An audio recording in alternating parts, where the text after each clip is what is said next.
존경하는 남구 구민 여러분, 백상민 의장님과 선배 동료 의원 여러분, 박재범 구청장님과 관계 공무원 여러분 반갑습니다.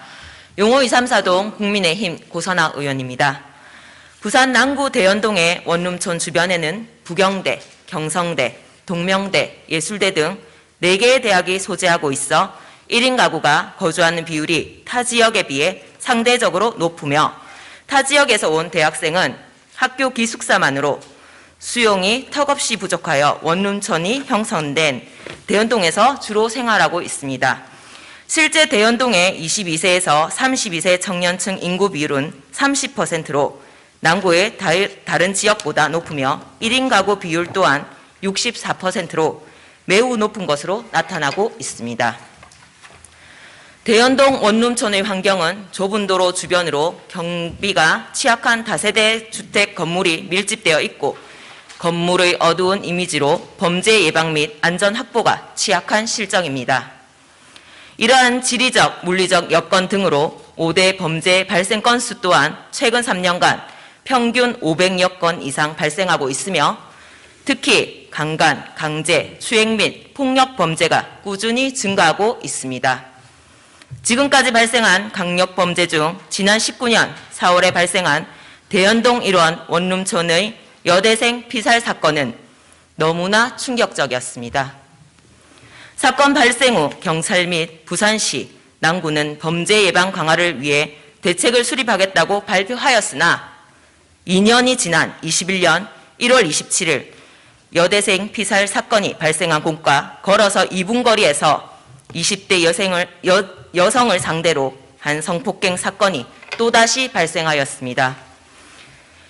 2년 전 여성 상대로 강력범죄 피해 사례를 반면교사 삼아 대연동 원룸촌을 범죄 안전 지역으로 개선하기는커녕 오히려 범죄 발생 가능성이 가장 많은 지역이라는 오명을 뒤집어쓰고 있으며 범죄 취약 지역인 에 대한 대책을 제대로 이행하지 않아 동일 지역에서 여성을 상대로 범죄가 발생한 사건은 시민의 치안 및 지역의 안전관리를 담당해야 하는 경찰, 부산시, 남구의 치안 공백 사실을 명백하게 입증하였습니다.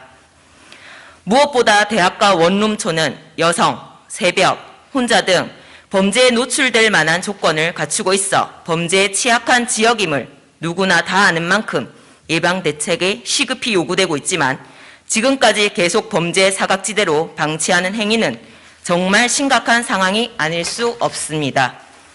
지금도 대연동 1호는 범죄 예방에 가장 효과적인 가로등도 골목마다 설치되어 있지 않을 뿐만 아니라 설치된 가로등은 희도가 낮아 야간에는 대부분 어둠에 묻혀 있습니다.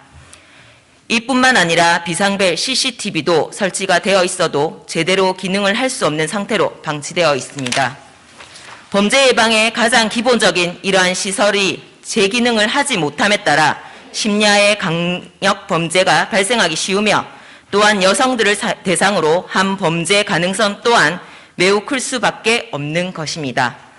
그나마 다행스럽게도 부산시에서는 작년에 대연동 1원을 청년 집중 주거지역 안심마을 조성사업 대상지로 선정하여 실시 설계가 완료된 만큼 후속 작업이 신속하게 이루어져야 할 것입니다.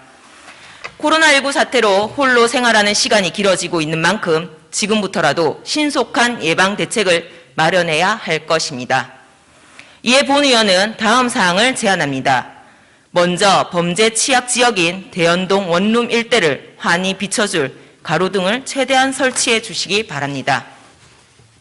이 사업은 구청장님 의지만 있다면 별다른 어려움은 없으며 당장 시행해도 되는 사업인 것으로 생각됩니다. 도시 환경을 바꿔 범죄를 방지하고 주민 불안감을 줄이는 기법인 범죄 예방 환경 설계인 세태대에서도 가로등, CCTV 설치가 범죄 예방에 가장 효과적인 것으로 나타나고 있습니다. 이처럼 대연동 원룸 1원의 어두운 곳을 환하게 밝혀 범죄를 예방하는 것이 가장 효과적일 것입니다. 아울러 남구는 경찰에만 의존할 것이 아니라 치안 공백이 발생하지 않도록 여러 관계 기관들과 협력 체계를 구축하여 범죄 취약 요인을 찾고 개선 방안을 마련해 줄 것을 강력히 요청합니다. 소잃고 외양간 고치는 시기의 처방이 아닌 진정한 국민의 안전을 위한 정책이 하루빨리 마련되기를 촉구하면서 5분 자유 발언을 마치겠습니다. 감사합니다.